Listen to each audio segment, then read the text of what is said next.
one on purpose or a whole foot.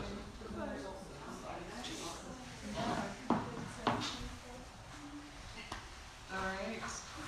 Can I start? I don't. This is always a little. Are we there? Oh, okay. Hi, everybody. We're here. Woohoo! Welcome to class. We just finished a beautiful, extra long yoga nidra session, and I took everybody pretty much swimming through the cosmos and every part of the earth, and so I have a little out of it right now too. By the way, I always think, what am I doing? Just guiding this long, amazing thing where I kind of swim out into all these places and then come back and try and have a logical conversation. But we are today, and I welcome everybody that's joining us. And before I start talking about the topic that I wanted to talk about today, I want to remind everyone, if anybody hasn't checked out the website, I'm going to not make a lot of announcements this time of the week because we have a website that can make those announcements. But one really exciting one is that we have a yoga teacher training starting in April. It's a 200-hour teacher training, and Erica Lawrenson is doing that for us, and she's just such a gift. If any of you haven't been able to meet and work with Erica, this is an amazing opportunity, whatever level of experience you have with yoga. And she's offering this for multiple reasons. One, because her heart is called, and two, the timing is we're launching an 800-hour yoga therapy training, and that's going to be a multi-year training. A lot of it can be done online, and the rest is done in 7 8-day retreat style modules. So we're going to be training yoga therapists, and we're hoping to offer this to anybody who wants to integrate yoga at a therapeutic perspective into your personal life or your professional life. And I dare anyone to come to me with a life that it would not be appropriate for. That's my real goal for this, is to bring yoga at a much deeper level and a really therapeutic level into our lives. Going to yoga classes and being a yoga teacher and being a student in a 1-hour class a few days a week is amazing. This is going to kind of help us ripple into how we eat, how we sleep, how we take care of our bodies, how we diagnose and treat things from a yogic perspective in our lives in a very holistic way. So whether you're a dentist or a school teacher or any type of healthcare physician or practitioner, that program is happening. And you've got to have at least a 200-hour training in yoga and 1 year of experience teaching yoga to do that. So Erica's class that starts in April is there for people who don't have that kind of training. I don't care where your 200-hour of yoga training came from or your teaching. We just need you to have a base experience of yoga. So we're trying to help people who don't have that get that. And if Erica's class doesn't work for you and you need that, you can talk to us. So that's all on the website. Announcement out of the way. The other announcement that I announced the other week is that the Lotus Way has become, we have a board of directors, and we're filing for our 501c3 status, so we're really organizing on a more formal, official level, and we're doing that because we want to serve more, and I'm already working with the state of West Virginia and national organizations to, as soon as we're able to start writing grants. We have a mission to really support addiction and trauma recovery, and I want to be able to do that at community-wide and statewide levels, and we're going to train practitioners in those kind of things. So that's happening. And in that, I'm getting to talk to all sorts of people, and then I think about what I'm going to come here and talk to you guys every week. And this week it was interesting. All right, I'm a physician, so I treat people throughout the week. And always it's fun because the week, there's always a couple themes, right? I might have, 15 or 20 people come in, but by the end of the week I'm like, gosh, everybody was kind of feeling this, or talking about this, or asking these kind of questions. And I laugh because this week 3 things were coming up. Politics, which is not, we're not going to talk about, by the way, so don't worry. But the stress, right? The feeling of stress and people wanting to navigate that. So we will talk about that over forever because that's not going to go away anytime soon. The coronavirus. I got a lot of questions this week about the coronavirus. Very sincere. I was on a consult yesterday with someone in France who's canceled all their trip plans. I have other friends who are motorcycling through Asia right now as well. So everybody's different, but it's really the topic, a big topic. And in my profession, I'm a doctor of Chinese medicine. So China, medicine, coronavirus. I mean, I can, don't get me started on what my colleagues, and it's really quite amazing. So the one thing I want to say, and we're not going to talk about coronavirus, but I want to say one thing to everybody. The focus is doing things to support your immune system. I get the scare and the fear and the virus and the this and that. What we need to do is build healthy immune systems. And if you need guidance in that, then connect with me. This is preventative medicine is what we need to focus on. And whether we get viruses or not, the world is full of bacteria and viruses. They're not going away. They're mutating, they're growing stronger. Some viruses are gonna get all of us. To the extent that we build our immune systems is what is important right now. Right? Probably politics are gonna get worse and viruses are gonna get worse. Let's put it that way, right? So I can't tell you that stuff's gonna stop happening. What I can tell you is we develop practices to be able to build up strong systems to handle the craziness. So that's my lecture on politics and the coronavirus today. The third thing that we've been getting asked is, why are you organizing as a church? The Lotus Way is a church. Why not just a regular nonprofit?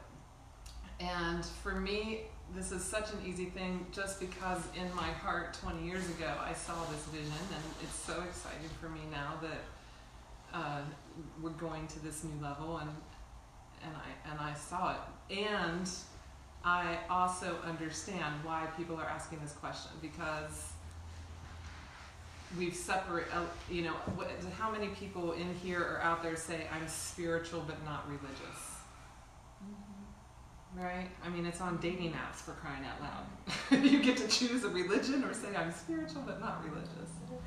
So, in our world, for many good reasons, a lot of us have developed a little bit of an aversion to dogmas or religions, and stepped into spiritual but not religious. Others have fully embraced religions, and whether they grew up in them or they found them later in life and got really identified with a particular religion.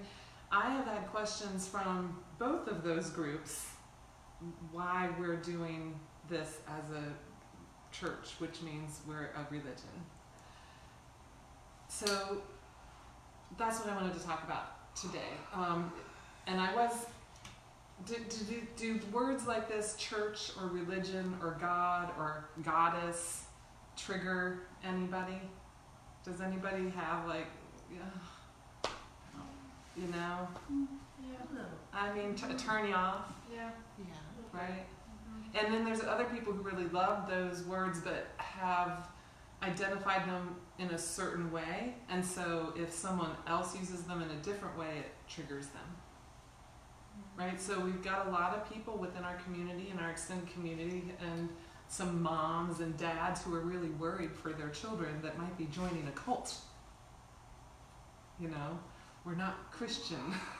What you doing over there? What religion is this? Are they gonna, so, I hear these concerns, and so I wanted to talk about this today and where the Lotus Way as an organization kind of falls on this subject, because it's really important.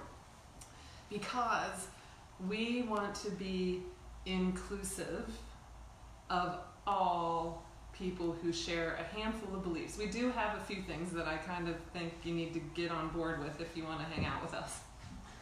So let me know if these pass your test for what our religion and church is.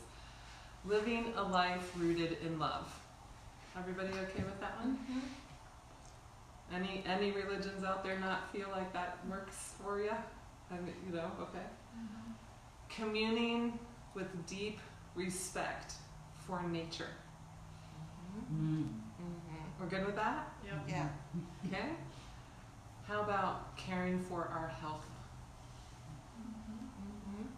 Reverently, mm-hmm. Sincerely, sacred mission to care for our health, each other's health, and our own health. Okay, pretty much if we're on board with those, we're good to go in this church, in this religion.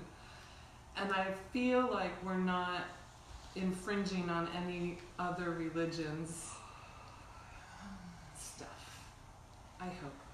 And if there is a threat in those kind of directives to a religion, I would love to have conversations with people about that. I'd love to explore how that's threatening or what's scary about that. That's important. So that's what I wanted to talk about. We have texts, including the Bible, and practices that go back billions, thousands of years with billions of people that really, when you distill them down, they talk about those few things. And there's a power in gathering together to help focus on these things, to help them come into our lives and into our communities stronger, to make them a priority in our individual lives, in our families, at our workplaces. That's how religion, the ideal way that spiritual communities and religious communities came together to just help support each other with those things. So we're going back to the roots, really, of all religions for thousands of years, for billions of people. That's what it's about, and there's a reason it has been going on in every single culture, on every single spot on this planet for all of time, because it's important. And I think a few religions have gotten a little lost with this mission. And so a few of us got caught up in some systems, got a bad taste in our mouth, felt something deep inside that something was missing, so we stopped being religious but held on to the spiritual. However, having a model, having a structure and a model and practices and a community and teachers, it helps. It's important. If we just, so that's why religions happen, to just give us models and structures to work with, right?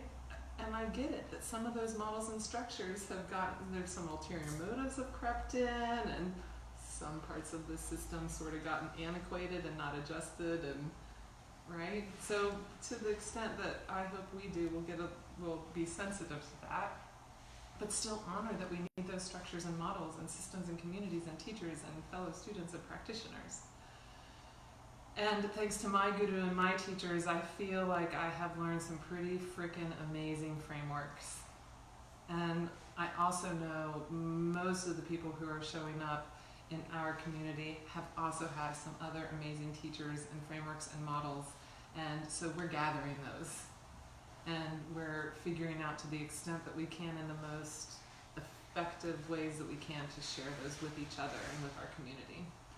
And honestly, I don't care if you consider yourself religious or not.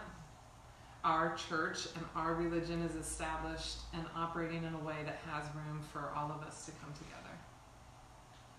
And if anybody ever is not feeling that, we want to hear that, because that's what is our underlying goal and mission. And I think it should be the underlying goal and mission of all religions. Right? That's really, and there are beautiful ones out there, and there are beautiful Christian churches doing it. Right. Truth. All inclusive. So that's my humble opinion on that. But still, even when I say that, there's going to be people who are going to feel a little wary of what we're doing here, and they're maybe going to feel like somehow we're going against God in some way. And I want to respect that and honor it and be sensitive about it. They might also, other people may feel that by connecting and aligning with us that they're somehow honoring or dishonoring their faith. So like we're saying you can't be here and be there at the same time, which is not true. Long story short. And then there are people who are going to feel that somehow that we're using these words like God and somehow being contradictory to how other people use those words, and that's threatening. So there's also people who feel that you're not religious. So why would I come to a church if I'm not religious? And even have an aversion because we're a church and we talk a lot about spirit here. So most people are going to feel okay if you're spiritual and not religious, if you're religious. So these are things that I've just had coming to me in many directions lately, so I just wanted to talk about that. But we are going to use words here like God or goddess or divine or spirit.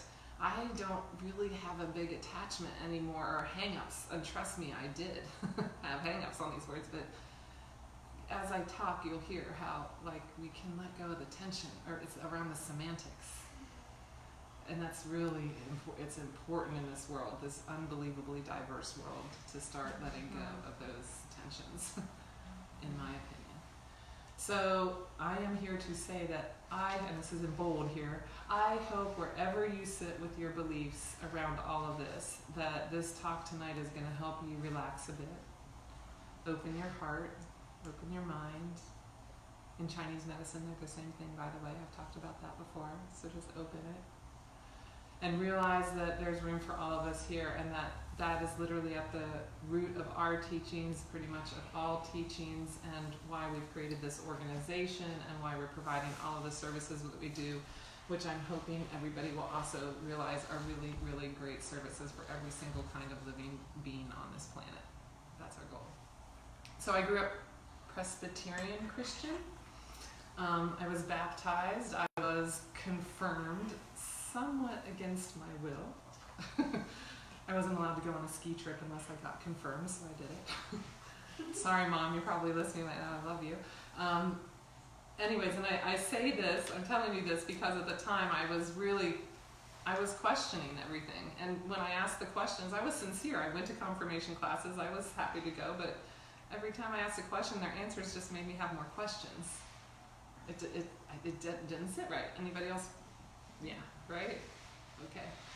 So that sent me on my path. I've studied all the religions. I've actually really loved studying all of the religions. I studied philosophies that weren't religions. Taoism is really at the root of a lot of what we do. Taoism is not a religion. Even Buddhism, the Dalai Lama even says Buddhism is maybe not a religion. It's fun to talk to him and his teachers about that stuff. So, but all of these beautiful teachings and practices, and I started finding the ones that I resonated with. And I'm happy to say that many of them are still,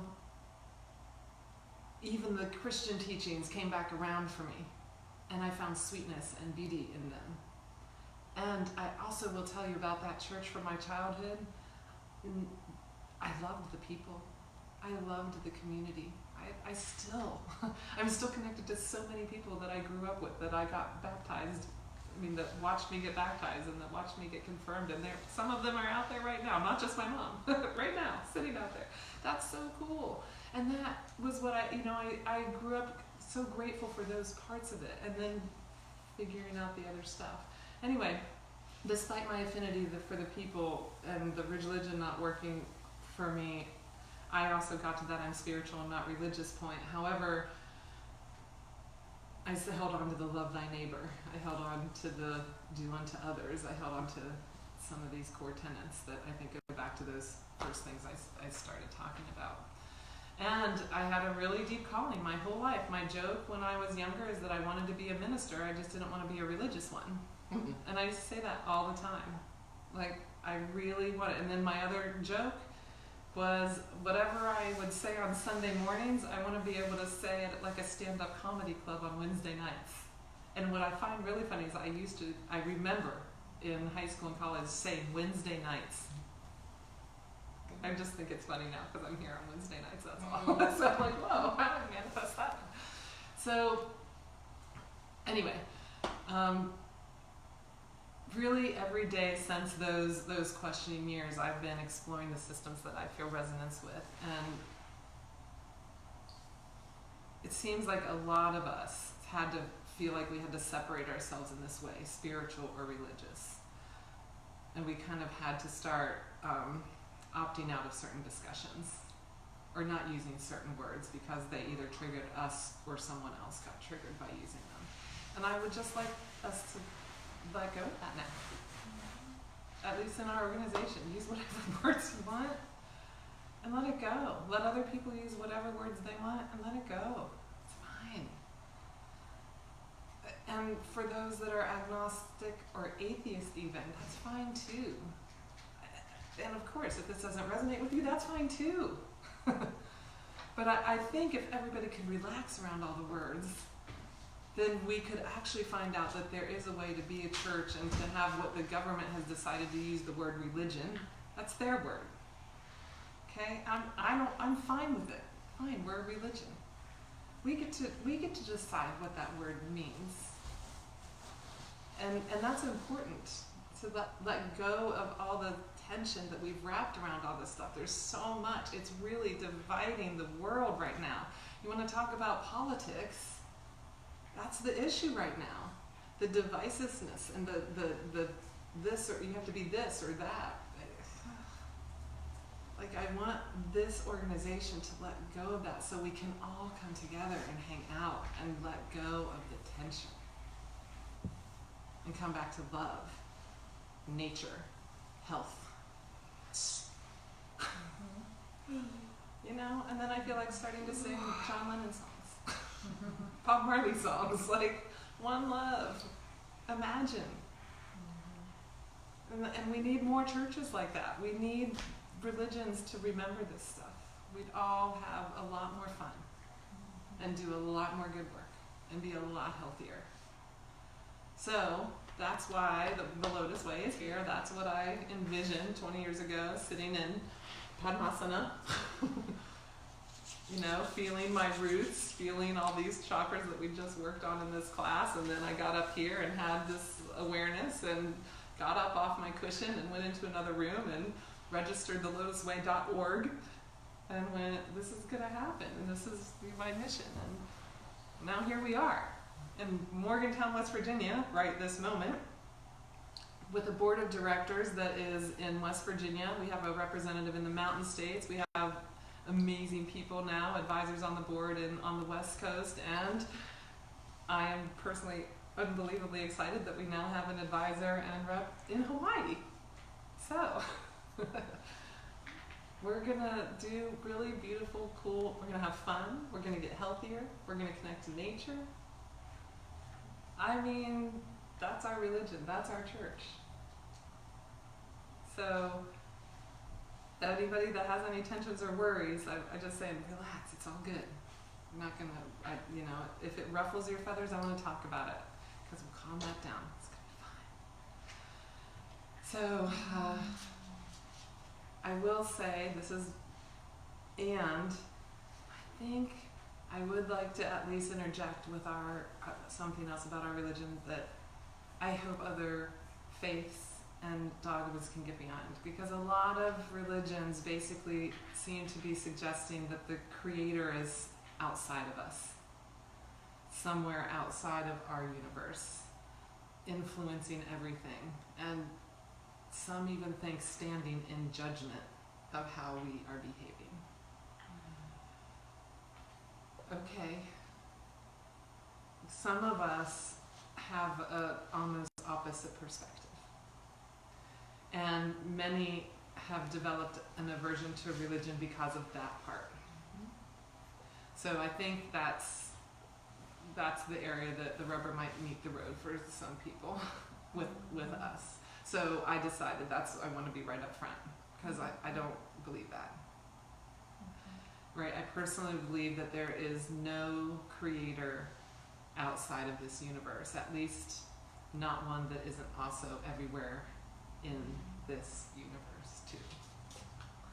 And everything within and beyond the universe is alive and aware.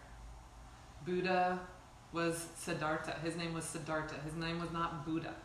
He came out from under the Bodhi tree and people said, what happened? And he said, I am Buddha. That doesn't mean, hello, my name is Buddha. It meant I'm awake. Buddha means awake. Everything is part of this living awareness. When we wake up, we feel this connection everywhere. That's Buddha consciousness. That's awake consciousness. There is no separation between things. So this is, has become somewhat cliche, and even, God bless my Hindu brothers and sisters, some even feel offense, and I'm very sensitive to that, but the concept of namaste. We say this a little too flippantly for a culture that's somewhat appropriated this word, and so I'm sensitive to that, but the beauty of it, and it is a very casual greeting in India. I mean, people do just say namaste, so there's that level, and then there is the reason why it has become so popularly used, both in and outside of that concept, is because of its roots. We're all connected. I see you in me. I see me in you. Honor that connection, the divineness in both of us. So I am just inviting us to let go of our tensions around our religious and spiritual identities, around anybody else's identities, and all hopefully focus on our sincere intentions to breathe, to connect to our breath, to connect to the breath within our breath, to connect to that which is breathing us, to just feel into that unbelievable space. And to the best of our abilities, to come together and encourage and support each other's practices, to establish our awareness of this respiratory process. My guru calls it the breath of life. This living awareness that is at the core of all living experiences and phenomena. If this sounds trite to you, then I invite you to hang out with us longer because getting connected into this breath really takes quite a bit of practice.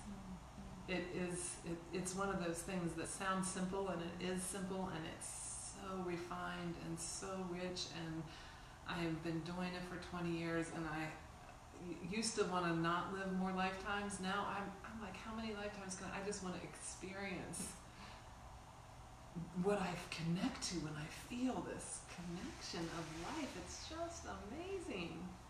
It shifts everything, and all of us are in this crazy, chaotic world dealing with politics and coronaviruses and stuff, and if we practice this stuff, it just changes it all. I'm not looking forward to getting the next big virus that kicks my butt, but honestly now I have amazing community, I have amazing healers and teachers, and I have this body, and I'm just experiencing whatever the world brings it is. I'm breathing with it. Death becomes much less scary.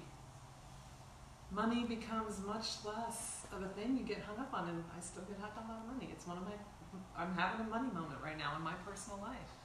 But I have my practices, and I have my community, and I reach out into this, and it is, I laugh every day at my stresses now. It's pretty amazing. So, I honor all the models. We have multiple models and multiple frameworks that we use in the Lotus Way. We are a growing, evolving community. My teacher, who's been teaching for over 40 years, I've watched him over the years have his aha moments and shift and change some of his practices and his teachings. That's going to happen. We are a dynamic living system. I do not want to be rigid. I want us to live and breathe the practices and experience them and learn and grow from them. So the key word there is practice, right? This is really about practice. It's not coming somewhere once a week to have our sins absolved and go back to the systems that get us in trouble and come back to it. We're trying to figure out practices that will infiltrate and, here we're calling it the Lotus Way. This is the pathway, the Lotus Way. It's, ties back to many of those philosophies and beautiful religions. And I talk about that, and I'll talk about it more, but for right now, I just want to say we're honoring thousands of years of practices of billions of people, a few of whom have truly demonstrated and exemplified how phenomenal the results are when we do these practices together and find as many ways as possible to live together, steeped in our practices, to the point where our lives become our practices, where we don't have to step out of our life to do our practices. I mean, imagine, where yoga classes, we leave our yoga class and still step out the door and are doing our yoga and are living our practices in every relationship, whatever our jobs are. Oh. Right? And to the point where our lives become our practices and a reflection of our efforts and exponentially expand our abilities to not only know, love, and serve God, but then serve each other more authentically. And that's that whole love thy neighbor thing. So it's kind of, I'm 24/7. I'm all the way down the rabbit hole now. I do kind of miss some of my old ways for a moment here or there, but I wouldn't give it up for anything to be surrounded 24/7 by people who are supporting this kind of life and figuring out, it's part of why I have money problems right now. I used to be really good at making money. I'm going to get good at it again in different ways, I'm sure, but I let go of a lot of my old ways. I had to walk away from a lot of things that I'd gotten really good at because I ultimately realized they were taking me out of my practices. And I still am stretched now as we form an organization and have to push buttons and social media and this, and I'm like, how do I do those things and not have them take me out of my practice? How do I keep my heart in the right place? I need a community to help me do that. Right? And I want to help other people do that. And my students who come to me, and my patients who are struggling to try and figure out how to be healthy in an insane world. How to pay their bills and take care of their kids and figure out how to have any time to practice, much less think of how we're going to shift or change our lives. Yeah, right? It's tough. It's the tough stuff. And that's why, the concept of life coaches has come around, and why I really respect people who are in different fields and professions, whether they're massage therapists or personal trainers or psychotherapists or oriental medicine doctors or MDs or nurses. We're all becoming life coaches. We all need help to figure out how to infiltrate our practices into our lives and pay our bills. So I've been using the word model or framework, and I say all religions are just models. They all got created based on the culture and the politics and the weather, or there's a million things that around the world, whatever areas created a religion, they created it because it was a model that worked for them, either at that time in history or that particular culture. They're models. They're meant to be suggestions, guidelines. We use the word rules. I'd like to not get too rigid around our rules, but these guidelines to just help us learn to deeply know love and live in service to love and to support each other. So what's so bad about religion when we think about it that way? If that is truly the way that our religions would be operated, bring it on. Please, we need more. Lots more of that. Nothing cruel. We don't need any guilt. Right? No fear control tactics. I think that goes against the fundamental reasons for religion to exist, in my personal humble opinion.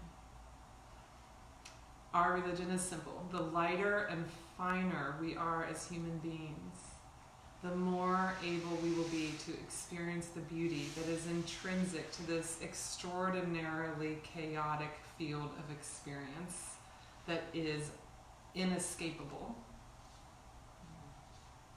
And it's our life. That's what it is. It's crazy, it's chaotic, it's what we came here for. We've got in a body, and we're here to do it. But using practices to help us better experience this beauty, we get to experience the interconnectedness of all things. And out of this experience, ethics and moralities arise that are pure, that are not contrived, that don't have an agenda. And one doesn't just consider our religious community at that point.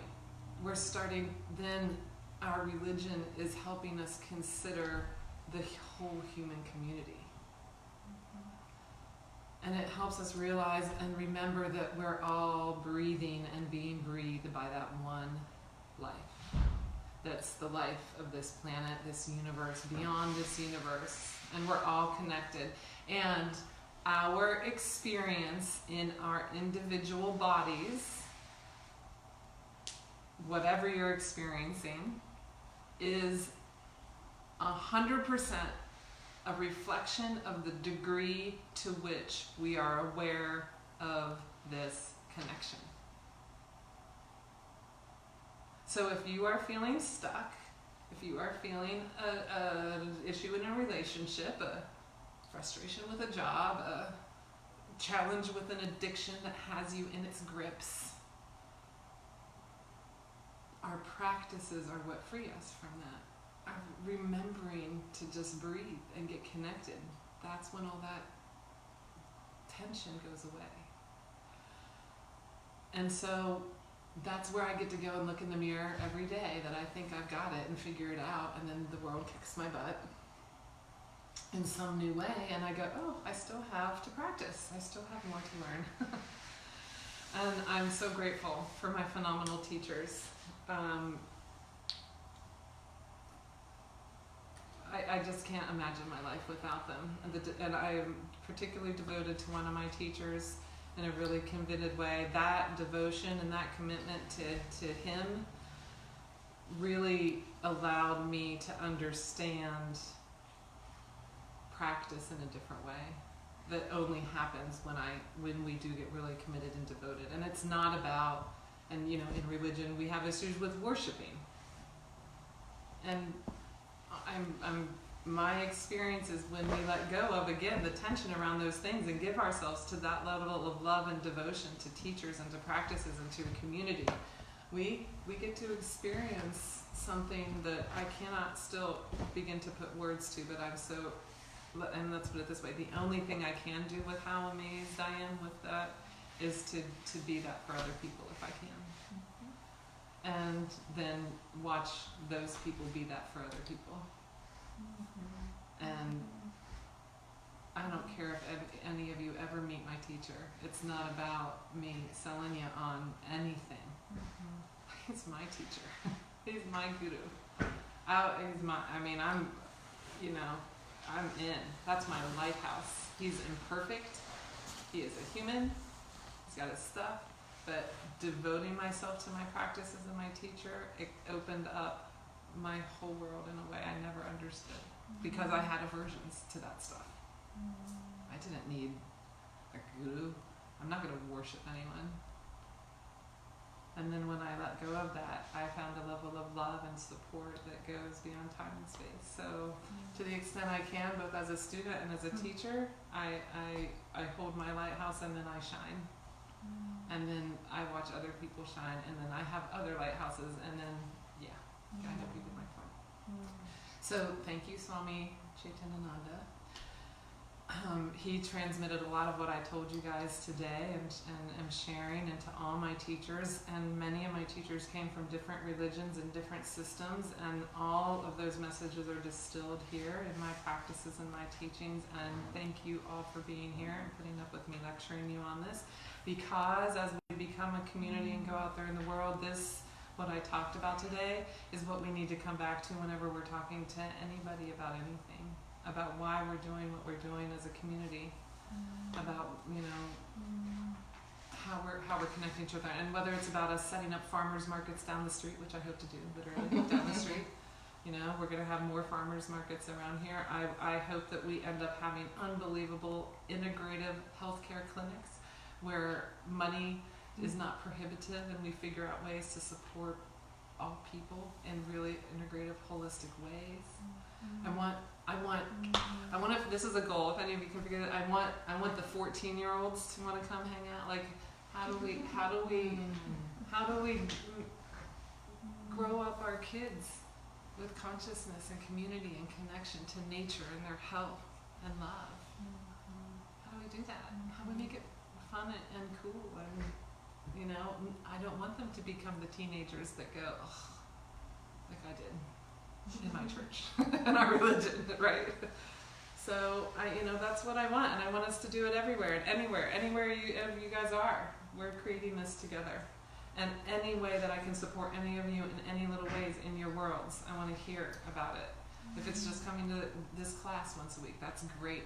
If you've got stuff going on in your world and you think, you want to learn about who's in our community and how they might be able to help you with a mission that you have to do any of these things, that's what we're doing.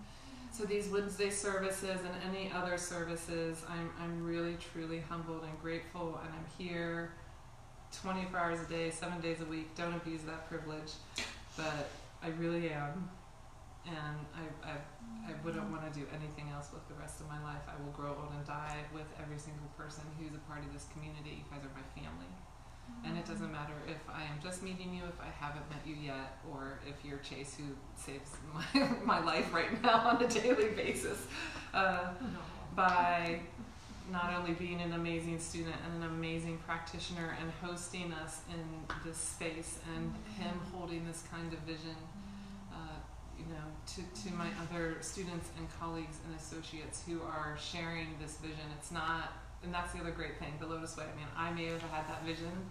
This is so now happening now, and it didn't happen in this way for 20 years because it was never my vision. It was just me seeing what so many of us are wanting and needing on this planet right now. And I did not care if I did it. And I spent 20 years looking, and I found other people doing it, right? I have a teacher. I have a community. It's awesome. However, to be honest, and he won't get mad at me, I don't think, he's in his 70s and he's retiring, and most of his main students, so they just all retired and moved to a place where I will still go and visit and study and be a part of, but myself and younger generations and places in the world, this is needed. And where I grew up in West Virginia, I went away from here to get what I needed. And so I'm back here to help the people who are here wanting this stuff and doing it. And anywhere, we're going to do that. So whatever it is that you guys are doing religiously, spiritually, or otherwise, I end with this. Whatever you're doing, please do it well. Do it with love. Genuine, sincere love. Raising your kids. Going to your job that is hard and frustrating. Just starting today, get really sincere about doing whatever you're doing well. And if you're having a hard time feeling the love, then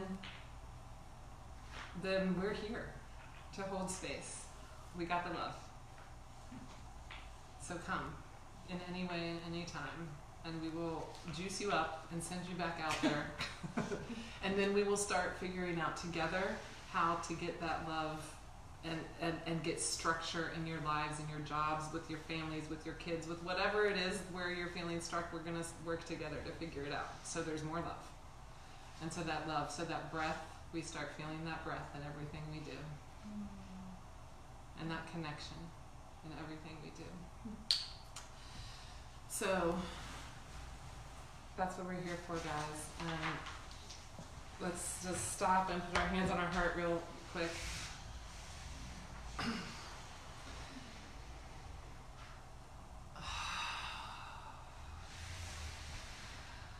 And right now, first for yourself, whatever you're going through in your life, wherever you might feel anything sticking, just breathe into that place and feel my love, feel your love, feel every single person who's sitting around. Right now there's a dozen of us in this room and however many out there, just loving each other. And breathe into that.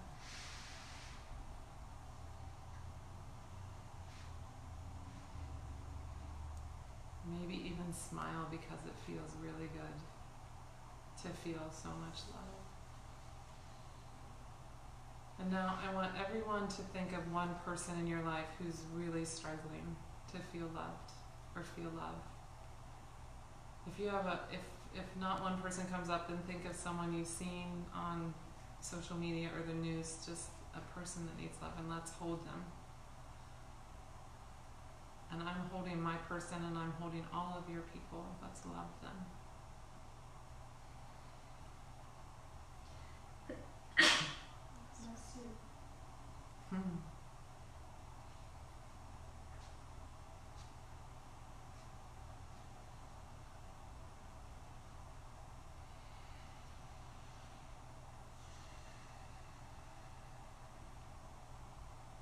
And now on a little bit of a bigger level, wherever you are, whatever the tension around politics, whatever the tensions are and fears around disease and our health, let's just radiate some love into those spaces. Let some tension go and just see it all with love.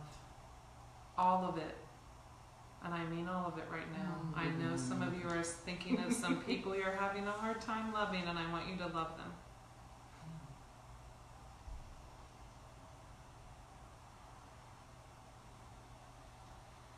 And I want you to love them more right now.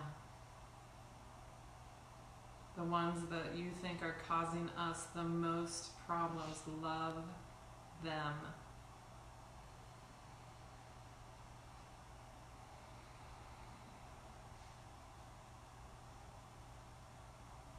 Smile sincerely. Wish love on all of these people.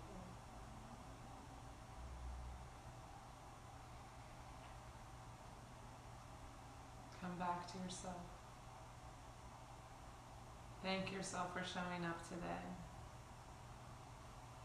Thank yourself for connecting into this community. I thank you for connecting into this community. I love you.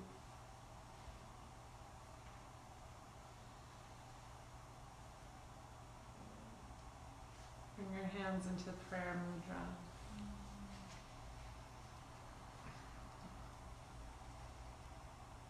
Take a few deep breaths.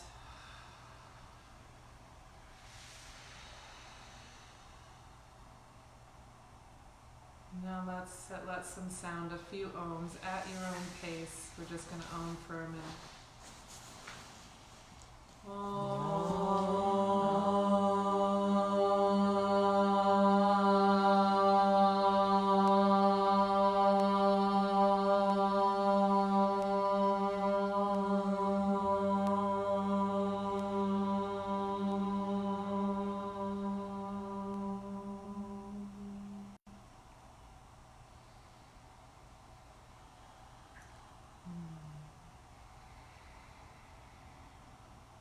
Feel the vibration that resonates in our breath and our ohm.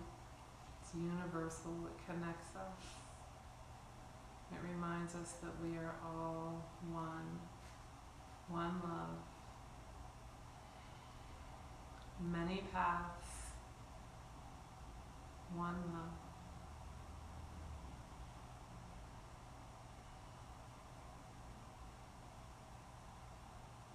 Thank you all so much. Namaste. Namaste.